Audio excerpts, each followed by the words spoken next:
नमस्कार शेतकरी मित्रांनो, मी सुधीर घोडेराव. माझ्या शेतीत माझे प्रयोग या यूट्यूब चॅनलवर आपलं सहर्ष स्वागत करत आहे. तर जाणून घेऊया तुरीविषयी करावयाची फवारणी. शेतकरी मित्रांनो, सद्यस्थितीमध्ये काही व्हेरायट्या फुलावस्थेमध्ये आहे आणि काही व्हेरायट्या शौर्य अवस्थेमध्ये आहे. आणि अशा स्थितीमध्ये कोणती फवारणी करायची या संभ्रमात शेतकरी वर्ग आहे. आणि त्यासाठी मी सांगू इच्छितो शेतकरी मित्रांनो, ज्या तुरीला शौर्य आहे अशा तुरीसाठी क्लोरीपायरिफॉस प्लेन 50 मिली किंवा प्रोफेशनल फास 40 मिली सोबत इमिमेक्टिन बेंजोएट 10 ग्रॅम आणि 1261 किंवा नॅनो DAP आणि एक बुरशीनाशक आणि फुटीसाठी नायट्रोबेंझिन असलेलं एखादं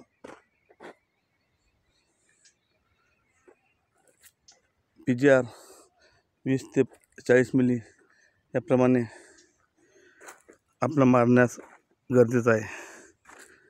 शेतकरी मित्रांनो, ही झाली शौर्य अवस्थेमध्ये असताना तुरीची फवारणी. आणि ज्या शेतामध्ये शेत पण दोन प्रकारचे असतात, काही पाणी निचरा करणारे शेत असतात आणि काही काळीचं मध्यम शेत असतात आणि काही हलके शेती असतात. आणि ते आपापल्या सोयीनुसार आपापल्या शेताची त्या पाणी व्यवस्थापन हे आपापल्या शेतकऱ्यांचा जमिनीनुसार पाणी द्यायचं असते. आणि मी एवढं सांगू इच्छितो की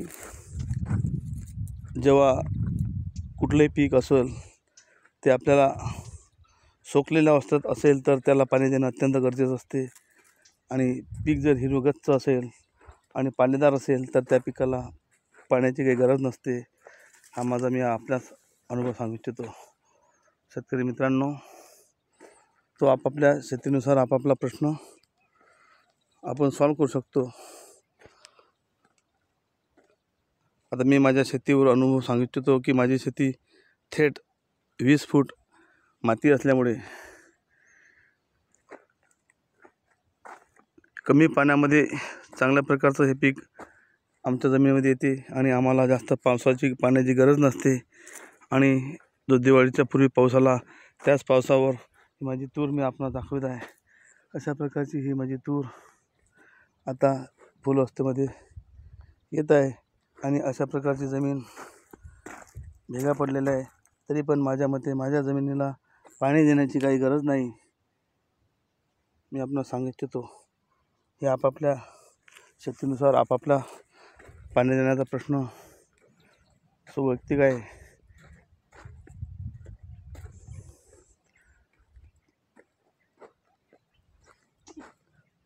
पाणी द्यायच्या वेळेसच अवकाळी पाऊस आला, दिवाळीच्या पूर्वी 1-2दा पाऊस आला आणि त्या पावसामुळे आमची पाण्याची गरज पूर्ण त्या पावसाने केली.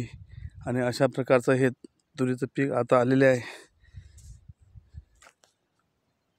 स्प्रिंकलर लावलेले होते आणि त्या स्प्रिंकलर लावल्या त्याच दिवशी जोरदार पाऊस 2-3 दिवस सारखा पाऊस आला. आणि त्या पावसामुळे पाण्याची काही गरजच राहिली नाही. आणि त्याच ठिकाणी स्प्रिंकलर जसेच्या तसेच अवस्थेत आम्ही ठेवून पाणी बंद केलेलं आहे. आणि अशा प्रकारची तुरीची शौर्य अवस्थेमध्ये असताना या प्रकारे सांगितल्याप्रमाणे फवारणी करणे गरजेचं आहे.